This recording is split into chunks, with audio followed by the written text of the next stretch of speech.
Hello and welcome back to Witchfix. Today I am looking at a game that is admittedly only tangentially related to the subject matter of this podcast, but I'm running low on witch-focused games to review at the moment, and while I work up the energy to get into The Witcher and The Witcher 3, which are quite open-world, long games that I just don't have time for right now, I thought I would review this title because it is maybe a 10 on the witch fulfillment scale, but it is still there, so I thought I'd give you a shout about it.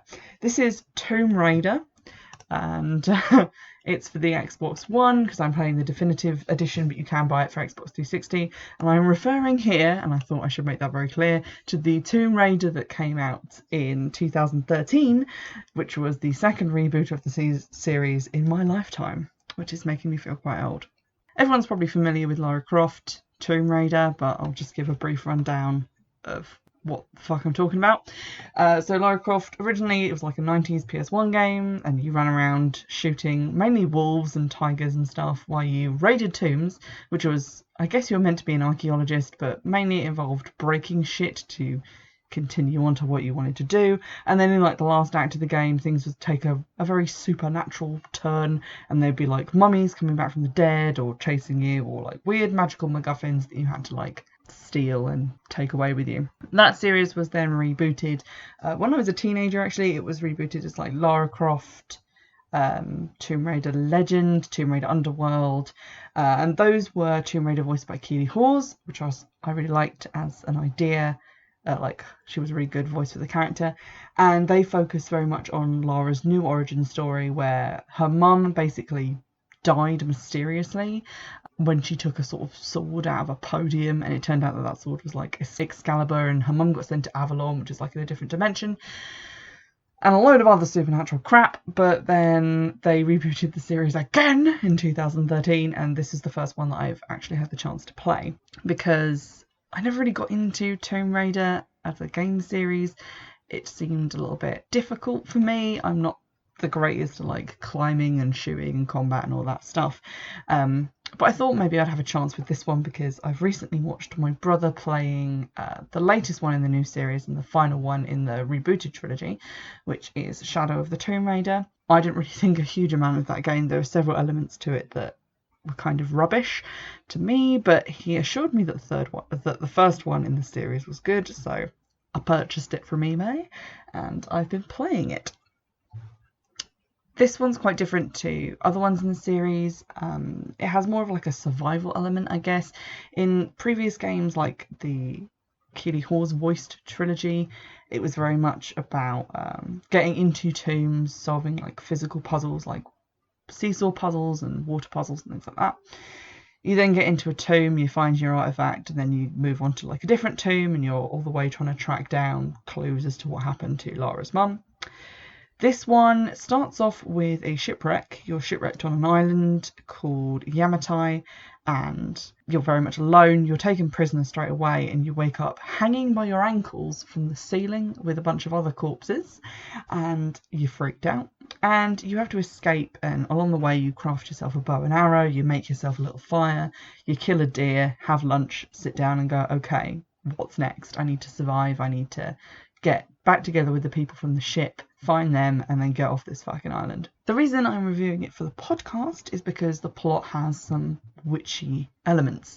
You find out through the course of the game, and you find out a lot more if you actually read the flavour texts and things that you pick up along the way, which I did some of them because it kind of reads them to you, and I wanted to drink my cup of tea, so I listened. But basically, Yamatai, the island, which is like a mystical island that apparently is quite difficult to find, was originally ruled over by Himiko, who was known as the Sun Queen and could control the weather through the use of apparently magic. And it seems that she, or something to do with her, is the cause of all these storms, because when a rescue plane comes to try and help the people from the shipwreck, it gets struck by lightning and crashes. So nothing can get to the island without crashing, and nothing can leave the island without being destroyed because of all these storms. So throughout the game, Lara not only has to deal with the fact that obviously they're shipwrecked on an island and trying to find the people that were on your boat, but also with fighting cultists, who are people who have ended up on the island through other crashes and shipwrecks, but who have become drawn into a cult that worships Himiko, and it's known as the Solari. And basically what they want to do is take someone and make them the new vessel for Himiko's spirit, because what she did was she passed her soul into another vessel every time she, I guess, got old, but that cycle has been interrupted, and to make the storm stop so they can leave the island, they need to put her into a new vessel. And at one point early in the game, Lara refers to Himiko as a witch, so I was like, that's enough for me. The gameplay is quite different from other Lara Croft games that I've seen before. It basically revolves around opening up new ways to explore the environment.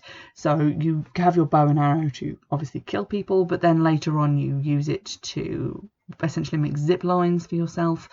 You get a sort of rope climber thing that enables you to pull heavy weights using a rope, and also to ascend zip lines quickly, so you can't just go down them, you can go both ways now. Also, fire in the early stages of the game is used to get rid of obstacles and to break into various items that contain salvage, which is one of the main things you collect in the game.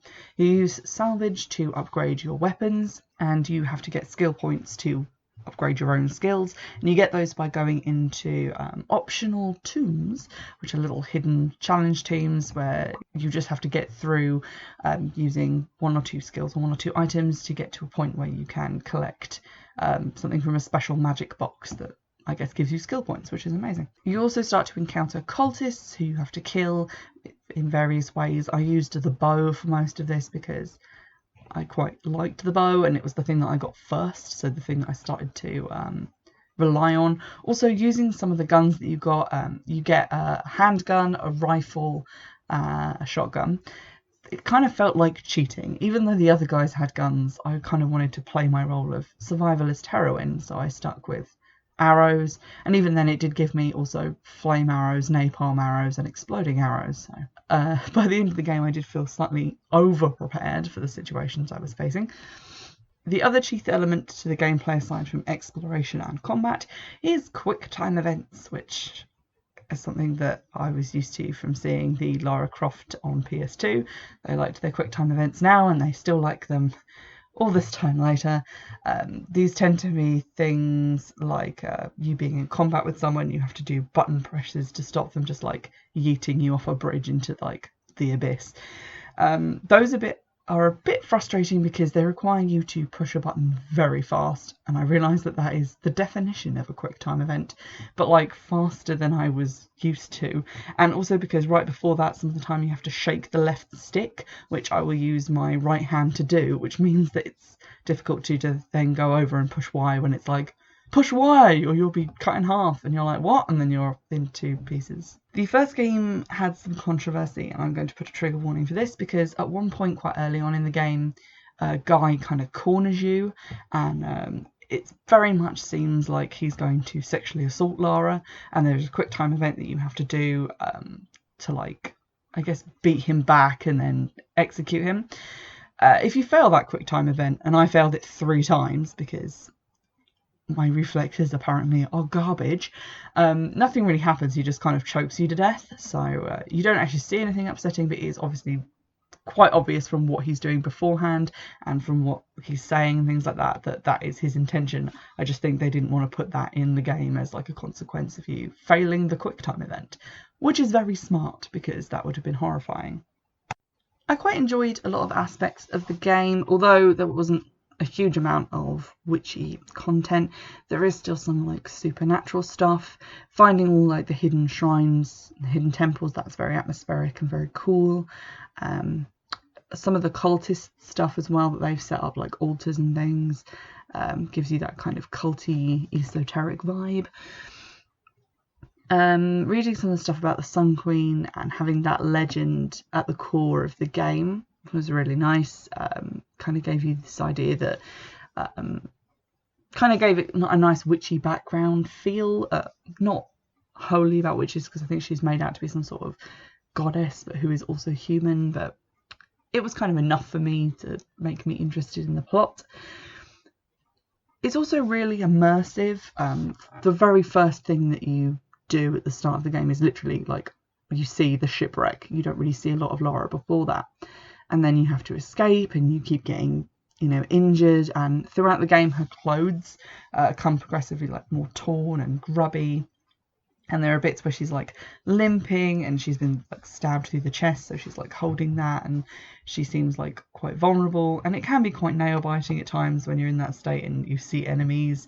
There was one moment where I got my foot caught in a man trap and wolves came to kill me. That was quite scary. So that's quite effective in making you care about your character and care about the actual storyline. I didn't particularly care a huge amount about the ragtag bunch of ethnically diverse people who were on the ship with me, mostly because I couldn't remember a lot of their names.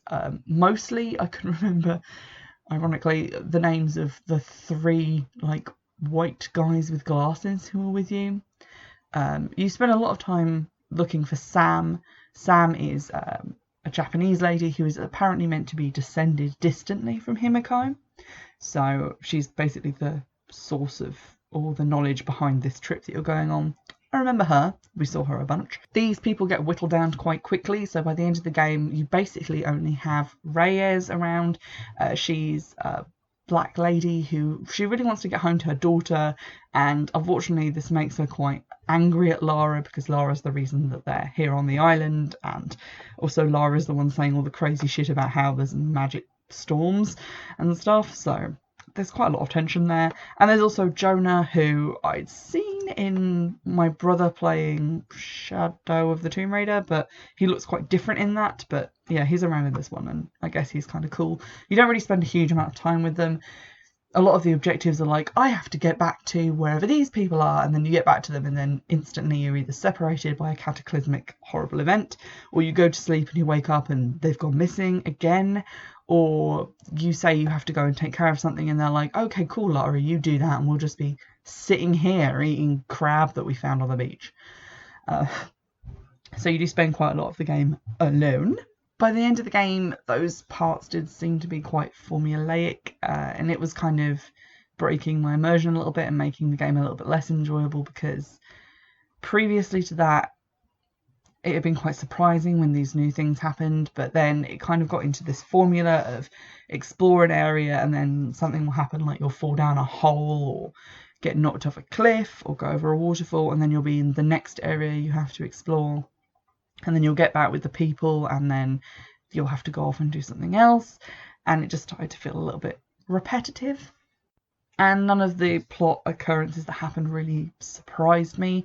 There's this super sketchy guy you're with at the beginning who seems really arrogant and really kind of dumb in that way that a lot of characters in these films sometimes are. And he has traitor just written all over his face. And so I wasn't surprised at the end when he's like, I'm going to betray you. And I was like, I've been waiting for that for the last 7 hours, so get on with it. There are also some elements of the gameplay that don't make a huge amount of sense to me. One of them is like, as Lara, you can't jump if you're in water that's like above your knees. Even though Lara is like wading, she's not swimming, so her feet are definitely touching the bottom, but you can't jump, which I think is very weird because I'm nowhere near as fit as she is and I can still jump when I'm in water. It's just an odd thing that they've done. Also, the way fire works, there's a bit at the beginning where I didn't realise that you had to set fire to this load of junk that's blocking the river, and it's like big wooden crates and shit like that, and like bits of wire, metal and stuff like that, because there's water pouring through it from the river, and I thought, well, that's just going to put a fire out if I set it on fire. But then the fire just eats through all of that shit in like literally 30 seconds, which was a bit odd. There was also a bit sort of towards the end. Basically, you've been seeing these guys called the Storm Guard or Temple Guardians, and they look like kind of giant samurai things, but like if you dress the Hulk as a samurai, and they have like a big club thing. And I was really kind of shitting myself at the idea of trying to take one of those down with my bow and arrows. And then I fought my way through a bunch of like smaller ones, and a big one finally came out the door, and I was like, cool. Let's do this, because now I have a grenade launcher. Oh, I'm fine. But then we went straight into a cutscene where a big piece of flying debris in this windy canyon just knocked him off a bridge and killed him. And I was like, oh, because I kind of thought we were going to have like a climactic boss fight, but okay then.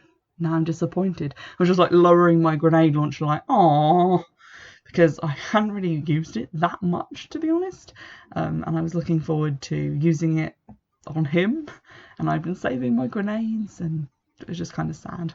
As per usual, I played this on like the lowest difficulty setting because I'd not played anything like it before, and I was just kind of worried about getting stuck.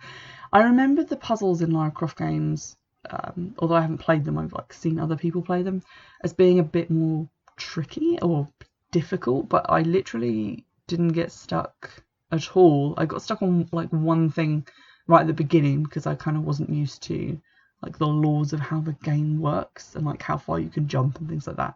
So I thought I couldn't make a jump, but I actually could. So that was actually really easy, and there weren't even really that many puzzles to solve.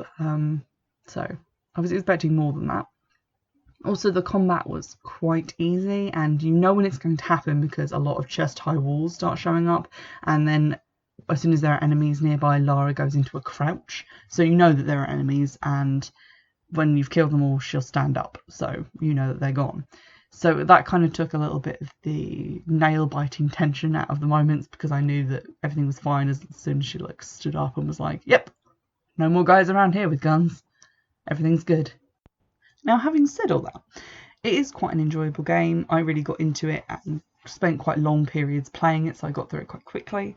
The environments are really pretty and varied. There's like different jungles and then a mountainside and a village, and at one point you go into like a disused research base, so everything becomes like more industrial, and also you get to go through quite a lot of terrifying passages that are like full of dead bodies and skeletons and things. So if you don't like gore and things like that, maybe give this one a miss, because at one point you do have to like wade down a river of blood. So although it kind of lacks a little bit on witchy content, I still think there's enough in there to interest you if you like games that have sort of supernatural elements to them. I have ordered the second one in the series. I don't really know what the fuck that's about, but I enjoyed this one so much that I'm going to play the second one. That probably doesn't have as much or any witchy content, so I might not review it here, but I am definitely going to play it because it was a really enjoyable game to play, and I definitely recommend it if you're looking for something kind of action adventure-y, especially something with like a female main character, because those can be pretty difficult to come by, and also again with those like little occult twists and things to the plot and to the settings. I hope you decide to give this game a look. Do let me know if you get on with it, if you liked it, if you hated it, if you have pleasant, fond memories of Keeley Hawes, Lara Croft, or even, you know, Tomb Raider 1 on the PlayStation, where you couldn't even go diagonal because they hadn't invented the joystick yet. But if you want to get in touch with any of those recollections, you can get in touch via Twitter, which is @Witchfix, or via email, which is witchfixpodcast@gmail.com. And in the meantime, I'll see you in the next one. Bye!